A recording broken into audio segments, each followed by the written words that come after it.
And welcome to the Sportsfan Radio panel. And let's look at AFLW because that's really at the pointy end of the season, Sarah. And your tips on Friday's show were excellent.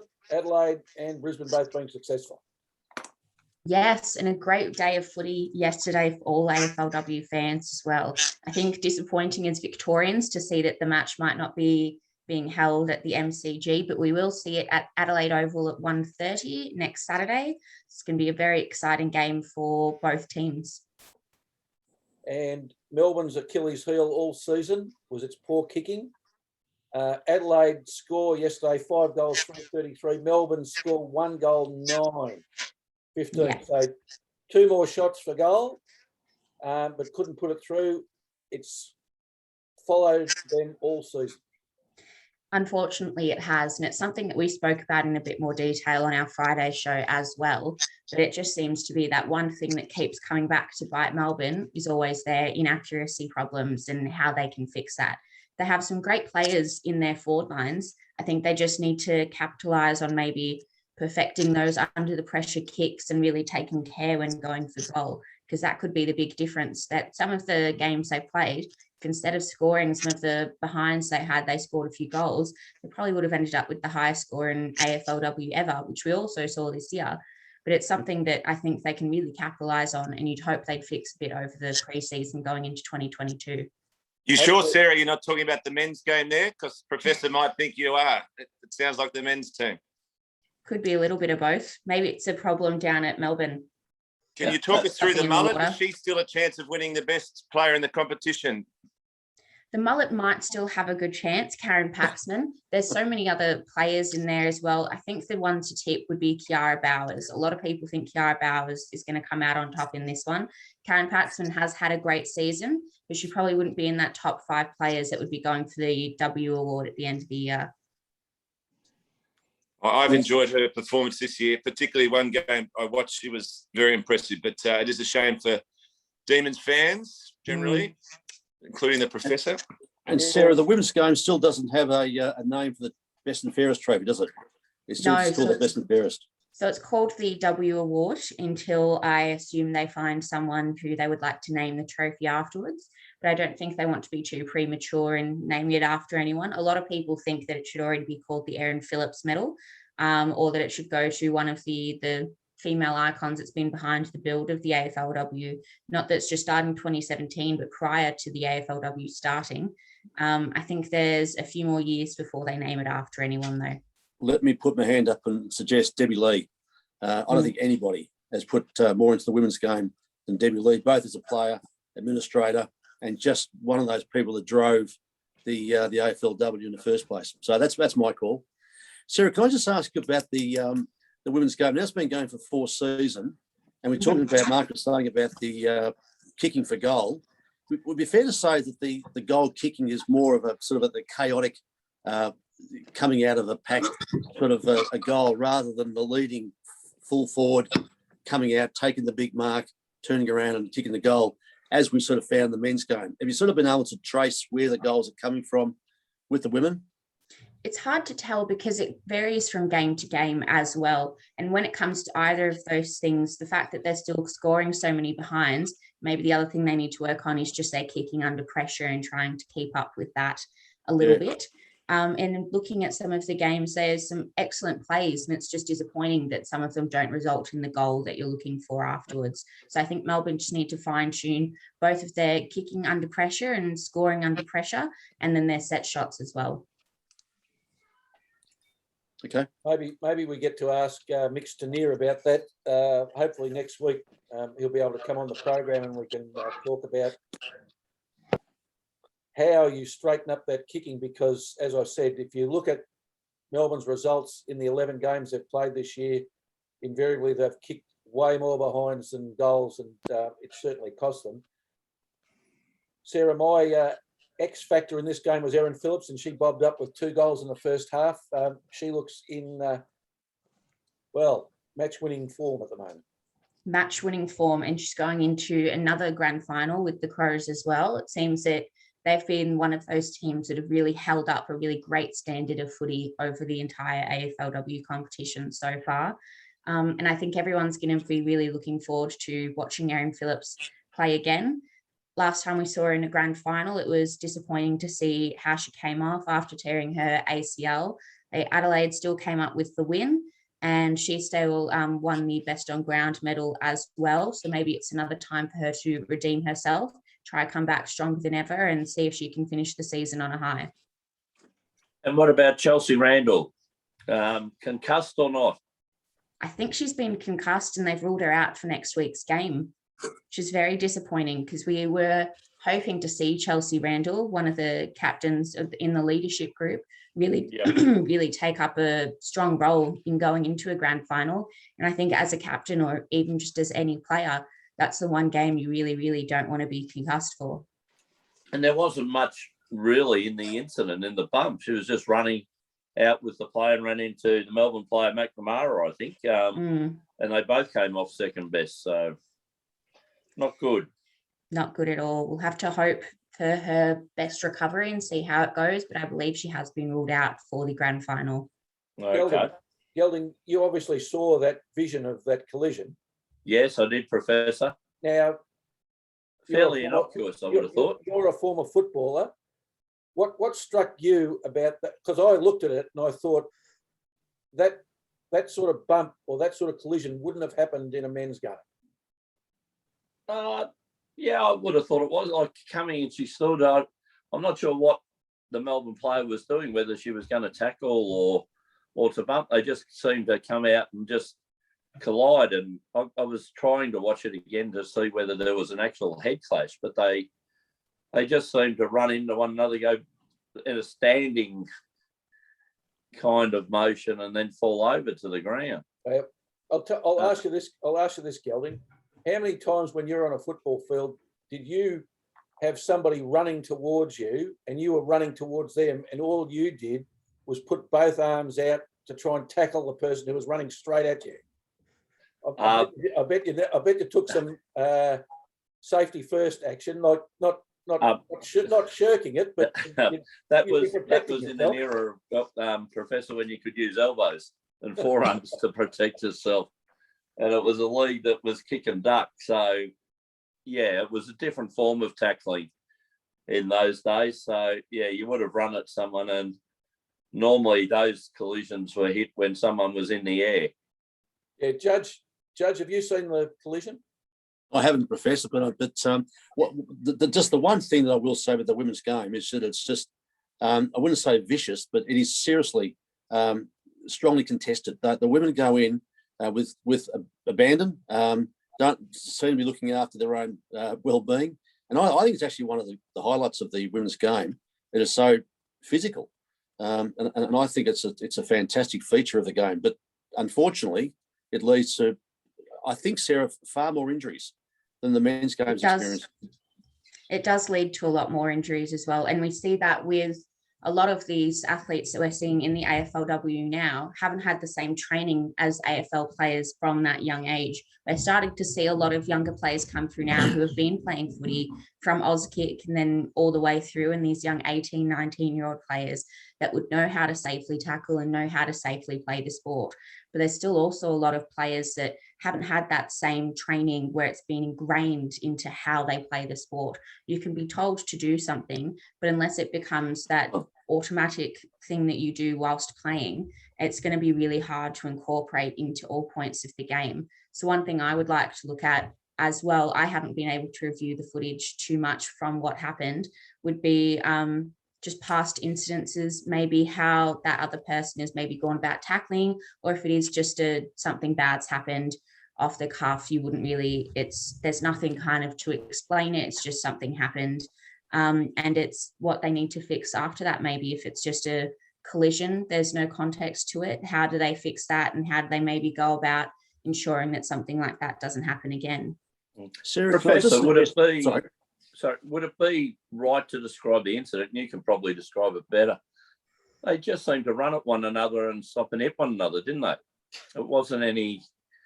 It was like kind of, two trucks just nudging up against one another front on, and they both kind of ran into one another and then bounced off one another and both hit the ground. And it was just one of those things. I don't know whether there was an actual tackle put on thinking about it. Well, I think the best you could say, Gelding, was the Melbourne player may have attempted a tackle, but didn't lay one. And then, as you said, they both ended up flat on their backs on the ground. Yeah, just kind of running into one another, wasn't it? Yeah. Sarah, it kind of suggests that it used to be the case that after the age of 12, girls pretty much had to give the game away because they couldn't keep playing with the boys. Now that the game's become professional for 4 or 5 years, it would be fair to say now that those girls are able to play all the way through now, and thus we'd like to get a better standard of game, and they'll be better able to protect themselves in the coming years. Definitely. And I think you'll see in local clubs as well, the senior clubs that might be affiliated with those junior clubs are putting in a massive effort to field women's teams.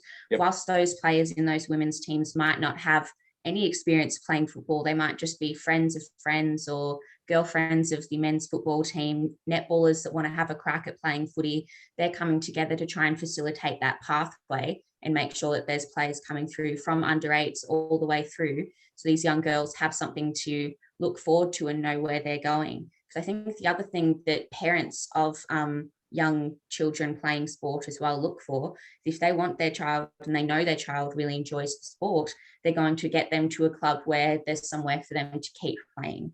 So if you're not going to play at a club that hasn't got a women's team or a senior women's team, you might look at a junior club that has a senior women's team available to them as well. And I think a lot now is that we're seeing the numbers evenly matched more and more. We're seeing a lot more female young girls coming down to Auskick sessions and kind of building up the sport. And as the teams start coming through, we'll see more girls who have been able to play Auskick all the way through to the AFLW in 10, 20 years. Interesting, Mark. So the local, I'm in Wangaratta at the moment, the local league has just started up again. It's called the Female Football League. Which is an interesting development. I hadn't heard of that name before, but that's what it's called up in Wangaratta. Okay, Jake, thanks for that. I was just going to ask Sarah, Professor, if I could. Yep. Geez, I've forgotten the question now. No, Too much pressure. No, it wasn't good to see the AFL finally bend to pressure and make this grand final a standalone game rather than have it clash with the men's game by moving at least. And that was only done, I think, under pressure, wasn't it? It was under quite a bit of pressure, I believe. And it's something, whilst, yes, nice to see, I think should have been expected from the AFL in itself. It's good, and I'm excited that they're getting their own standalone spot, but also a bit concerned that this wasn't just automatically going to happen. Like, it's the spectacle match of the AFLW season. It's finally getting to that pointy end, and we're ready to see who's going to win. You would think they would make it a standalone match and give it the attention that it deserves. I'm glad that they've got it, but I don't necessarily think it deserved the praise, or the AFL deserved the praise it got for the decision. Oh no, it was pressure put on them to move it. And how many do you think we'll get at the Adelaide Oval? Not too sure. I think last time it was at 50, Adelaide Oval, it got about 50,000. So it could be quite a good number. They should put free buses on from the wineries. Get them in that way. They won't need it, Paul. No. Now listen, Gelding, you bring up a good topic, but I want to throw this to you, Sarah. Yeah, the AFL's cleared the decks for next week. Yeah. But my question is, why did they allow 2 AFL games to go up against the preliminary finals yesterday? Why couldn't they have at least moved one? You would hope that they could have, but again, it just seems like one of those things, the AFL prioritising their own matches and not maybe thinking that it would be a good opportunity to maybe move things around for just a week or two to try and highlight some of the AFLW games and those spectacle matches. And it's their investment. They're the ones that have put money into the AFLW as well. You would think they would want more viewers to those games to gain more interest in the AFLW and maintain a nice, strong viewership. But it just doesn't seem like something they're doing at the moment. It might be worth in the future looking at scheduling like a men's football, AFLW, AFL, AFLW schedule on a Saturday. That way you've got a whole day of footy. You could almost sit down and make a day of it, just watch the footy the whole time. But I don't know if that's going to be something that happens. Something we've spoken about on the show before would be if all AFL teams field AFLW sides, would those teams, the AFLW teams, play the same days as the AFL teams playing against the same clubs? So if it was a Melbourne Freo match with the men's, it'd be a Melbourne Freo match with the women's. They'd travel over together, or they'd warm up in the same kind of area if they needed to, that kind of stuff. If we're moving on to that, there might be a good opportunity to migrate away from having games clash, because you would have the AFLW game played as a highlight or before or after the men's game. If that's something maybe they're looking towards in the next 5 years, that'd be really great to see. But until something like that happens, I just don't see the AFL prioritising AFLW matches for viewers. I think you've got more idea of what should happen than the AFL, Sarah, just personally. Look, there was another game yesterday, and Brisbane defeated Collingwood in a nail-biter by 4 points. It's Brisbane's third attempt to win an AFLW grand final, and a repeat of the 2017 grand final when Adelaide played at home to Brisbane. Too many guns, Brisbane. Dakota Davidson with 3 goals. I said she might be the X factor there, and she led them to a very close victory. Definitely. Brisbane now playing in its third NAB AFL Women's Grand Final. It's going to be a great spectacle to see coming back to that rematch, as you said, against Adelaide. I think we're going up against a lot of these teams. Both have really strong midfields, really strong forwards, really strong backlines. There's not a lot of things you could point at with these teams and say, oh, there's a hole in this and there's something that they could fix with this. They both have strong backlines. And as we talked about with Brisbane on Friday, Brisbane just seem unmovable and unshakable. There's nothing that can really throw them off of their game, and they seem to be going headstrong into everything. So a challenge for Adelaide will be how they're going to come out on top and start getting inside of Brisbane's minds, trying to intimidate them a little bit and maybe come over the top, because I think this whole game is going to become a very mental game. Collingwood would have been disappointed to lose. Your X factor, Chloe Malloy, didn't appear in the best players, didn't appear in the goal kickers. So if she doesn't do that, I think Collingwood always find it difficult to come home with the points. Definitely. And that was another thing we spoke about, the plan to shut her down, and the Lions did that. It was something that would have had to be done. If you've ever watched a Collingwood AFLW match, you've seen Chloe Malloy and you think that they need to shut her down if they're ever going to have a chance at winning and keeping them off the scoreboard. And obviously Brisbane did this very well. Okay, well, I won't ask you for a winner just yet, because that'll be stealing what we're going to talk about on Friday in our AFLW show. But a thought on who will win the AFLW medal, the best and fairest. Best and fairest, I think it's going to be going to Kiara Bowers. It seems that everything's kind of being tipped towards her. She's had a great season in winning the Players Association or the Coaches Association award as well. It's just been a really good year on and off the field for her. There's, of course, some other names that people would be putting up there, but I think there's Kiara Bowers has got this one. And to quote Paul Dalligan, could the mullet win it? Could the mullet win it? The mullet could win it. I could never say never, but it's going to be hard. I think that there's so many players that have had really spectacle seasons this year. Karen Paxman, the mullet from Melbourne, has had a really great season. I just don't think she will be able to compete with the X factor that a lot of these other players have brought to their teams and how highlighted they have been. I think they might have a bit of a one step over her. Well, there you go. I was waiting, Sarah, for you to use one of my lines. I haven't seen lines that effective in mowing someone down since the Roman Colosseum. You can save that for next time. Maybe save it for the grand final preview. Save it for next time. Yes, I'll write it down. Okay. Judge, staying on women's sport at the moment, there's no doubt with AFLW and women's leagues in soccer, rugby league, cricket, that there's a tremendous participation increase in women's sport. in those areas which weren't there before. When's the media going to come to grips with the fact that they need to give more time and space to those leagues? And I say that because in my weekly AFLW online review, AFLW is averaging one story out of 17 about Australian rules every day. That's just nearly 6%. Yet there's a huge increase in women's sport. When are women going to be saying something like that? You have to say, Professor, that just like sport is run by idiots, the media is run by idiots. It's actually run by a pack of idiots because they do things in packs, the media. They just go to one story and they all go to the same story. It seems to me that until the media, when we're talking about that mainstream, which is what most of us read and see, needs to be have a heavier population of intelligent women journalists. Most of the journos in sport aren't actually journalists. They're just people who basically love sport and write. But there needs to be more intelligent journalism, and I think from intelligent women, and they're out there.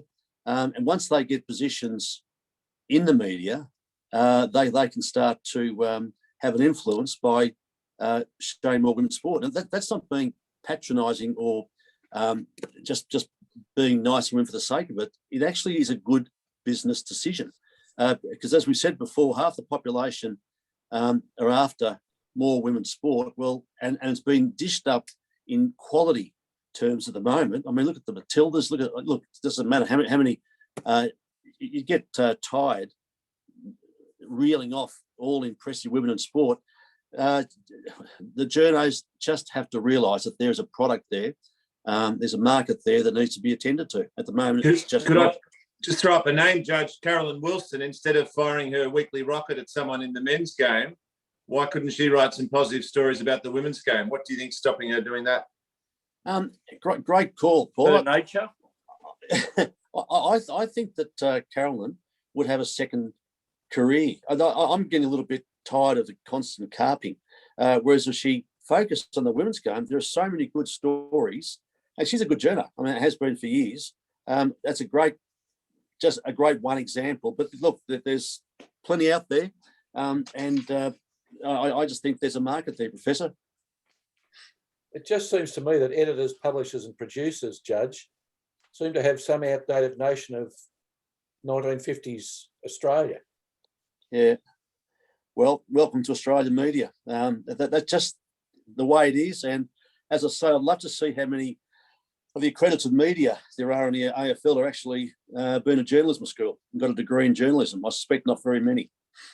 The quality has to be improved. What are your thoughts on it, Sarah? When you're reviewing media and looking for AFLW stories or stories on women in sport, do you get disappointed by it, how difficult it is to find them? I think it's, especially for people that are from a younger generation now as well, they've turned away from traditional media quite a bit and gone to independent sources through social media. There's a lot of now popping up Instagram accounts and Facebook accounts and personal blogs where you can get more content based on women's football because they're made by people who really enjoy women's football, want to talk about women's football and just love the sport. Same with our Friday AFLW show. There's a lot of things that are being made by independent people now with that kind of content in mind. But when you go to those mainstream medias, if you're reading through The Age or the Herald Sun, if you're watching Channel 7 News, you're not going to see as much about women's sport as you are about men.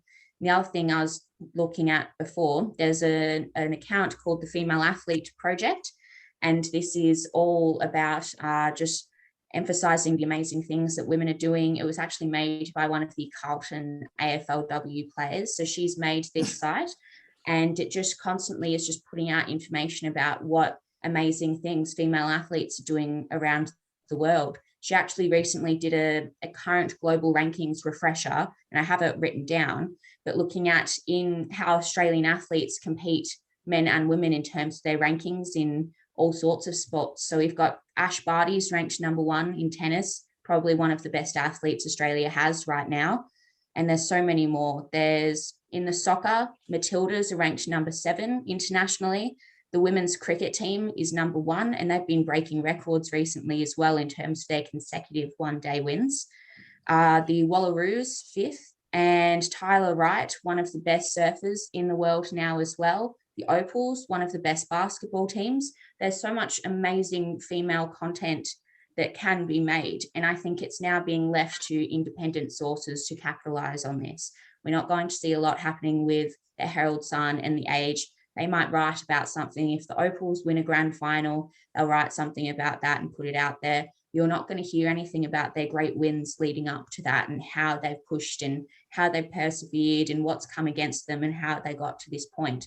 We're now having to turn to independent sources, especially on social media, to try and get some more information and some more content based on the sports we love. We need to get your tips on there, Sarah, from the AFLW. You're better at growing money than Mark Burris. you get the punters coming, so you get a lot of interest. Great strike rate. Professor, I was in Wangaratta last week in the store gift. A 14-year-old girl from Wangaratta was just pipped to win the actual store gift. Now, if a 14-year-old boy almost won the store gift, I can tell you it'll get a lot more media than this girl got. Yeah, I think it's a reflection, and Sarah, I think, summed it up quite well. It just appears that, as I said, the mainstream media seem to be living in the past when it comes to giving column inches or time to women in sport. And look, it's got to change. Speaking of column inches in sport, Paul, the Sydney Colt was venting.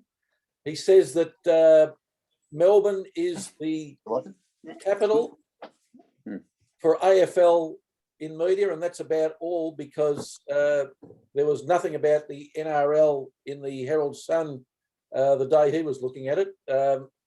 Good enough to play State of Origin here, but not good enough to have any publicity about NRL. What are your thoughts? Well, it's similar to if you go up the freeway to Sydney and you're looking for your beloved AFL in the paper there, you won't get a lot. You've got to go quite a few pages deep to getting any information. And I always said in Sydney they wouldn't know Buddy Franklin from Buddy Holly a few years ago. So that it's made some traction, but similar here with the NRL. I think it's reaching saturation point in terms of the maximum exposure it will get down here. And it is unfortunate because the Storm are playing as good as ever. And I've always thought the interest in the game here is heavily tied to the Storm. And I was worried when the Storm, once in a generation players retired, your Cameron Smiths, your Cooper Cronks, your Billy Slaters, but this team is as good as ever, and yet there's not getting the traction the same way that the women's game is. And perhaps that's the obsession with the men's AFL in this city. The only equivalent I could think of in the world is bullfighting in Spain, where everyone thinks it's fantastic, and it would get a lot of the coverage there. So it's very hard for anyone else to get any traction in this AFL-obsessed city. I love the sport too, but it's very hard to make traction, and it's very similar to what we've just discussed about the women's game. The obsession. I could tell you what Nathan Buckley had for breakfast, and yet there's no coverage of a fantastic game of rugby league. Does it surprise you that so few media organisations in Melbourne devote any time at all to NRL and particularly the Storm? Well, that's why I'm so appreciative of the platform you've given me. The ratings certainly suggest there's a big market for it here. The Storm games rate off the charts, so there's a lot of interest amongst sports fans, and yet the media is obsessed with AFL. So it's not something that's going to change quickly, and this Storm team can't be much more exciting. We've now got a young Storm team here, which is just going to go very close to winning the premiership, and yet we're page 8 or 9 of the sports section. Just while we're on the Storm, they played the Bulldog, my Bulldogs. At least the Bulldogs scored 18 points, Paul. They did. I have a very good mate who's a Dogs fan, as well as yourself, Professor, and he was actually quite excited about the game, but it didn't take long for his balloon to burst. And the scary thing is the Storm coach said they weren't playing that well. I won 52-18, if you don't mind. So I don't know if he kicked over any chairs, Jackie Chan style, which Craig Bellamy is known for doing. But he's more focused about the Roosters next week, which almost made, unfortunately, Professor, your team an afterthought, it seems. Well, Josh Addo-Carr scored for the Storm. Too bad he wasn't for playing for the Bulldogs, as he will be next season. Well, he was one of the ones at the West Tigers as well that the talent recruitment guy let go, along with James Tedesco and Ryan Pappenhausen. I think Stevie Wonder must have had a second gig, but how he was let go by the Tigers, I don't know. I tell you who you should look forward to seeing, though, Professor, and this is why your Dogs are trying to get him earlier, is Matt Burton at the Panthers. And he stepped up and they had a very impressive win over the Raiders, 30-10. It's the best start to the season they've ever had, the Panthers, 5 wins in a row. And they had all the old boys there from their 1991 premiership, which put them on the map. And it was great to see for rugby league, not so good for the Raiders fans, but that was a very impressive win by the Panthers. They are the favourites to win it all. I used to say they have a better nursery than Don Burke, but I go with Jamie Jury now, a safer option. They have an outstanding network of juniors, and we're seeing them come through, one of whom is Jerome Luai, who has been earmarked for the Blues number 6, which is quite interesting because Cody Walker's playing fantastic football for the Rabbitohs. And Jack Whiten, who I think is one of the best 5, if not best 3 in the game, wouldn't even start at number 6. That's how well these Panthers are playing. So they are certainly the premiership favourite right now. Going back to Thursday night, Paul, and your Rabbitohs, Benji Marshall must have put his Rubik's Cube down because he opened the scoring. One of our favourites. We're not going to holler for a Marshall. We might be hollering for a premiership. I know I'll be one of those doing it, but it was an incredible win against a very poor Broncos side. And I don't know if you caught poor old Kevin Walters' press conference afterwards, but he made John Houston explaining how GST works on a birthday cake look inspiring and level-headed. He was lost almost for words, and this is the richest club in the game. And the coach is pretty much saying, we played a good team. What am I supposed to say? Absolutely no inspiration at all, or no clarity, no guidance about where he plans to take the team from here, almost a hands in the air stuff. And if I'm one of the very rich people that owns the Broncos, I'd be very worried about their future development, as I would be if I was a Broncos fan. The irony, Professor Adam Reynolds has been yanked around by the Rabbitohs. We did try and work out if there's a number between 3 and 1 last week to offer him a new deal. And I think we both thought 2 would be the obvious answer. The club offered him a 2-year deal, but with the second year in the club's favour. Now, if you're a player, that's not of any use to you because the club, as we know, can be brutal and simply say no. He wants the security of a 3-year deal. He's batting his eyelashes, if you don't mind, at the Broncos, who might be offering him $1 million a year, as are the Cowboys, or close to that figure. He will be leaving the Rabbitohs at the end of the year, possibly with a premiership ring on. So it all is just astounding. But we have 3 of the best young juniors coming through from the under-18s, and the money has to go somewhere. And they're talking about that's the future of the club. So it's not far removed from the Cameron Smith scenario at the Storm, that if Cameron Smith was to stay, Harry Grant, who will very quickly play for Australia, would have gone to another club. So it's not quite at that level, but Adam Reynolds is being screwed around by the club that he is very likely, or very possibly, to lead to a premiership alongside the Panthers, the 2 top teams at the moment. Storm close behind. Now, salvation for the Sea Eagles on Friday night, Paul. I've never seen Schooner jump so far off the couch as he did in the 79th minute when Cherry Evans put across the field goal. Yeah, but up until then, I mean, if that fell out of the ugly tree, it hit every branch. I mean, Brad Gilbert once wrote a book, Winning Ugly. Even Brad Gilbert would have reached for the sick bag. That was a very, very boring, bad game of football, unless you're a Manly fan. It was good to see Manly win. The Warriors, I've always said, are the most unpredictable team in Australian sport. I'd rather bet on the Argentinian stock market, I think, than have a bet on the Warriors. So just a very unpredictable, and that was a very bad loss from the Warriors. But all credit to the Eagles. There were top players coming out during the week and saying, put your body on the line, play like you actually deserve your pay packet. So they were going to fire. I wouldn't have been a brave enough man to tip them to win, but they did get home in the end in a pretty ugly game, but well done to Manly. Newcastle. Another interesting match. I actually said that Knights might be a good outsider. It didn't quite come to pass. The Titans won 42-16. Now, Justin Holbrook has come out and said we're the entertainers. I'd settle down a bit there, champion. You've only just beaten the Knights, a pretty ordinary Knights. You're not the Harlem Globetrotters yet. But I tell you what, you might become the entertainers if you do sign Cameron Smith, which I've been tipping for quite a while. Cameron Smith doesn't want to rescue a damsel in distress. Cameron Smith wants to join a club that's on the verge of something special with his addition. The Knights are into, the Titans are into sixth favourite to win the premiership, $17. That might just awaken Cameron Smith up there down the road, who's got his kids at school. Why wouldn't you love to come to that team, the fastest growing area in the country, and be the first Gold Coast team that's been any use? So I just think Cameron Smith's watching that Titans team with interest. The better they play, the more chance they are of getting him. All right, Paul, there's 2 games for decision today. West Tigers and Cowboys at 4:05 and the Eels and the Dragons at 6:15. Who'll win those games and why? Well, just very quickly, I want to just cover the Roosters game. The Roosters came from behind with that very impressive junior, Sam Walker, 78 kilograms. He wouldn't have seen more shark attacks if he was in the cast of Jaws. I tell you what, he was attacked from all angles. We've said on air he's a future superstar. Keep an eye on him, Sam Walker. I thought the Roosters were done, put a fork in them, but the Chooks are still alive. So that's had to point that out, and you might find that surprising as a Rabbitohs fan, but all credit to the Roosters. They've managed to find some youngsters, and they're back in form. I actually think the Cowboys might win. Gelding, this will catch your ear. $4.10. You get the pen out because Michael Morgan's been forced to retire. Club captain, great stellar career, glittering career. He is a local junior from the Cowboys. $4.10. I think the Cowboys might win for him today somehow, some way over the Tigers in a very close one, Professor. 16-12. I'll give you the score. If that gets up, I'll report from the Bahamas next week.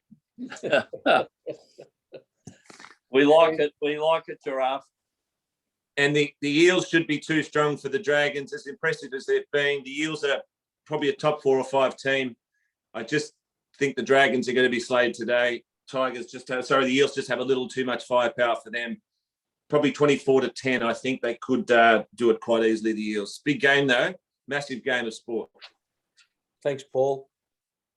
Judge, during the week, you sent me a text saying that your beloved Saints should be privatised. I also sent you some material about privatisations in the past and how they haven't worked. Do you think this is really a good idea? I do, Mark. As you know, I've been a long-suffering supporter, and it's getting to the stage where I actually don't believe that the Saints are realistically a finals or a grand final chance for a number of years, and you get a bit tired of it, and then you look at whether it's working at the moment. If it's not working, why isn't it? And I think one of the problems is that St Kilda is perennially undercapitalised, and I don't think the model that they're under, they're basically, here's the word for the day, mendicants to the AFL. They go with a begging bowl every year. Last year they received $17 million from grants. So all the clubs, by the way, get these sorts of handouts. Were it not for that, the club would be insolvent, and they'd be wound up as a commercial enterprise. Their sponsorship is pathetic. It's interesting that the president is one of the wealthiest people in Australia. He's on the Forbes rich list, so the AFR rich list, and yet his company's not even sponsoring the club. I think there needs to be a real change down St Kilda. There needs to be serious money generated, either through sponsorship, which I just don't think is going to happen, or through private ownership, which could be done with a 51-49 model, where the 49% is the members, and 51% of a wealthy, benevolent dictator. And if the members don't like that idea, well, there's no democracy now. The members have got no say in a football club. The annual general meeting is pretty much a done deal every year as to who's going to be on the board. So there's no democracy in the club. It's a worldwide model, Professor, that private ownership. sporting clubs. So I think the AFL is almost unique in the sense that it's owned and controlled by its members. Even the NRL, I was surprised to learn, is primarily privately owned.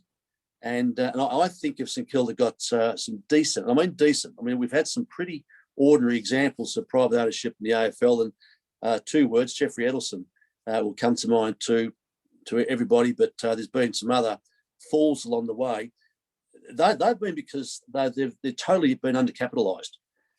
You have to properly capitalise the club, but gee, if St Kilda could then rank alongside your Collingwoods, Port Adelaide's, West Coast Eagles financially, I think then we'll be able to be a serious competitor in the market. Judge, I've got the perfect model for you. The Rabbitohs, Russell Crowe. Yep. Your number one fan, Eric Banner, who's just had a movie called The Dry. Get him in and break the drought. I tell you what, Paul, you can buy the club for about $30 million, Professor. It might sound a lot of money, but it's not to these guys. If you know they're worth, I don't know what's Eric Banner be worth, but the rich list, $30 million is chump change. So it's not unrealistic, and I think you'd agree, Paul, that what happened with Russell Crowe was a real bonus for the Rabbitohs. We had middle-of-the-road players like Ben Teo who weren't going to sign with the Rabbitohs, but the manager said, no, trust me, Russell Crowe's coming in. There's a real buzz about the place. And it's always chicken and the egg. That you don't want to play at St Kilda until they're a good team, and take that the right way. But you won't be a really good team unless the good players come there. So something else has to happen to make a player want to come to the team. It's not all about glitz and glamour. I mean, mates joke with me, you're real battlers when you wear Armani suits and you're owned by Russell Crowe. It's just about a buzz in the place. And that if one player comes because Eric Banner's there and it's a good place to be and there's a real buzz, excitement, the other players will come, and it's a domino effect, and you'll get your premiership because you won't have to be paying overs for players when players want to be at a club. It needs something like that for you to reach that top level of the AFL. Gelding? John, just a question in relation to that. Like, you've had many rich people as president at St Kilda. Remember the days of Fox, when they paid 7 cents in the dollar to get them out of a rather difficult situation. St Kilda has a connection with Tasmania through a lot of sensational players. Are they a candidate to move from Melbourne, move one of the 10 teams out of Melbourne and form a base in Tasmania? It might come to that, Gelding. I've got to say, I'm going to say over my dead body, but that may be what eventuates. I just can't see the Tasmanian Saints being a club that I'd even want to follow because of the history and the culture. It's one of the oldest clubs, not only Australia but the world. And I must say, I wouldn't like to see it happen. But if I'm right about the insolvency of the club, bearing in mind that the AFL president, our CEO, is a Saints supporter. Once he goes and that support line goes, they might look at the Saints and say, you guys got to merge and go to Tassie. That may happen. And again, over my dead body. So I would resist it as much as possible. And then it may be. It's that desperate situation where a white knight may come along and take over the club. Fitzroy had a bit of heritage, didn't they? Oh, well, there you go. Good example. Remember Fitzroy in '89 were going to be the successor of Footscray in that very dubious deal. They survived that through the goodwill of the members. And look at that in Fitzroy. Ended up going to one of those, to Brisbane. Then we had the Brisbane Boo-Boos. And that summarised what happened there. The whole thing was a disaster, the private ownership. So there's also some cautionary tales there, Professor, about how you do it. But I think done sensibly and with the members' buy-in, I think it could be. I think it could be very exciting, actually, and not unprecedented. Paul, the rugby league NRL is doing it. We wouldn't have won without that investment and that ownership model. We would not have done it because we were Fitzroy equivalent. We were kicked out of the competition and we came back, and it wouldn't have happened without that support. Would not. Just a thought, John. I know you're talking about AFL, but why wouldn't that model also work in grassroots football? Interesting. It hasn't been in the past, but that is never a reason why it shouldn't. I would think it's a great idea, Professor, because it gets, just say the community. I mean, I know the Northeast Victoria pretty well, but if the community actually got involved and put their money into it, put some skin into the game, rather than just let it just roll on with the usual sponsors, the local pub and the local pie shop, it's all very small beer. Why not advance it whereby a community organisation took it over? I think it could be a very exciting model, and it has a disreputable feel or reputation in the community, private ownership, but that doesn't necessarily need to be the case. And you look at America and England, the EPL and the American leagues, they're thriving from private ownership. In fact, they could not do it any other way. Well, I'll just give you some names, John. Jeffrey Edelston, Mike Willisey, Paul Cronin, Christopher Skase, Ruben Pellerman, all Nathan Tinkler. Sorry? Nathan Tinkler. Yes, Nathan Tinkler. So there are some names associated with what I would suggest were tragic efforts to privatise sporting clubs. You just look at the quality of some of those names, and you think, what were they thinking? If they were the answer, I'd love to know what the question was, because some of those guys, and they're all guys, you just know that it was just done for their own ego, and I wouldn't like to see that happen. I'll tell you who didn't mind Nathan Tinkler, though. Gelding will agree. The horse racing industry bought everything. Yeah, he tried to buy everything. But I was just going to mention, Richmond once had Alan Bond as president. I think he's the man who went broke selling Australians beer. Yes. Oh dear. Yeah. Sarah, have you got any thoughts on private ownership in AFL or AFLW? I mean, I'm much more open to the Tassie Saints than I am to the Hawks moving to Tassie, so I might be willing to throw the Saints under the bus for that one. But privatisation, it seems like the big thing on everyone's lips now to actually save some of these clubs, or they will have to move. And I think it's almost a weight where you're balancing the history of the club, wanting them to stay, and then privatising them. Or is it worth keeping the AFL non-privatised and moving a team to another state or moving them out? Otherwise, they're just going to keep putting money down. But there's no way to say that if a club moved to Tasmania, that it was really going to save the club in itself. Some might say things like North Melbourne. A lot of people say North Melbourne might be able to move to Tasmania, make their way down there. But what would really happen? How would they save themselves is something I would want to know as well. If they're moving to Tasmania, what are the benefits of that outside of maybe getting a bit more funding from the AFL for that move? Good point. All right. Gelding, a huge day of racing in Sydney at Randwick yesterday, and Nature Strip showing once again it is the horse to beat. The sprint racing, Professor. Horse racing. They're very, very hard to follow at the moment. Eduardo had been in the horse in form.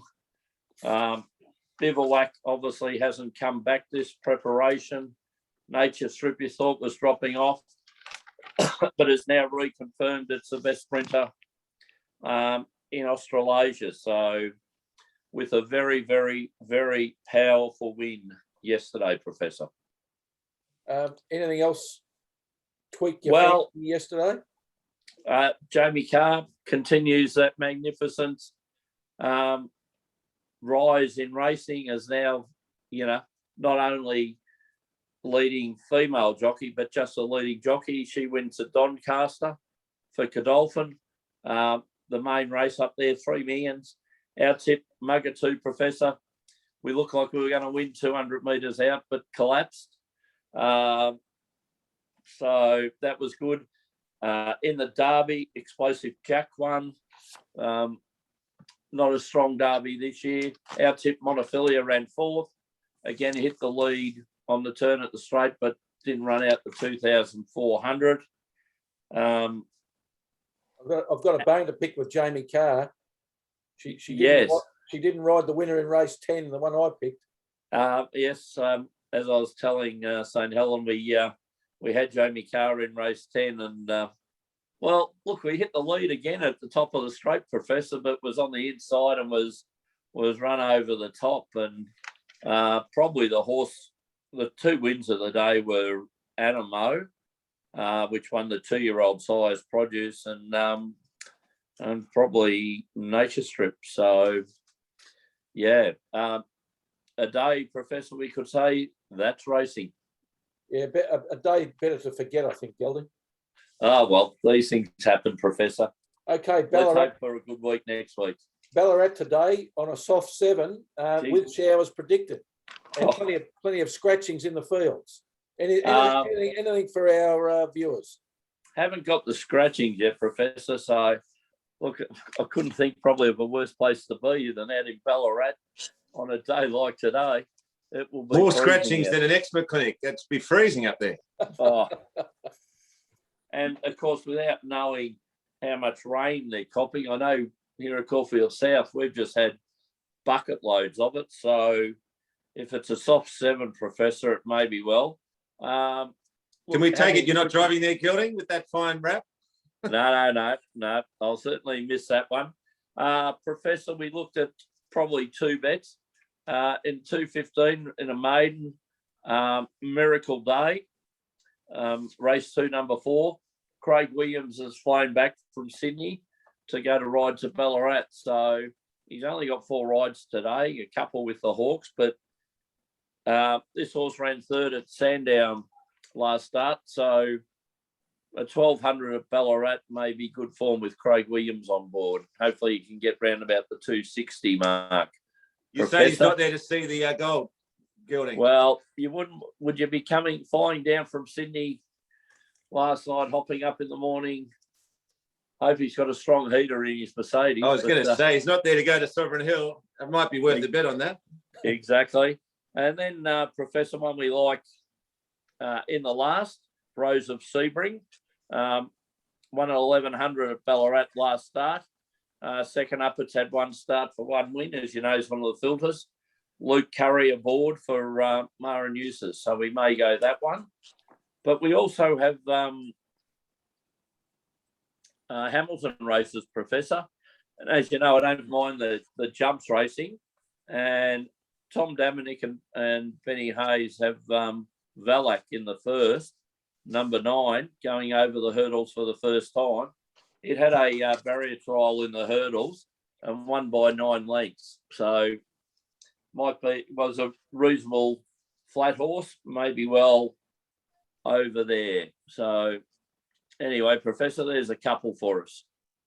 All right, Gelding. Well, thanks for that. Much appreciated. And thanks also to the panel for your efforts today. And look forward to talking to you all again next week. Good afternoon. Break up for the footy, Professor.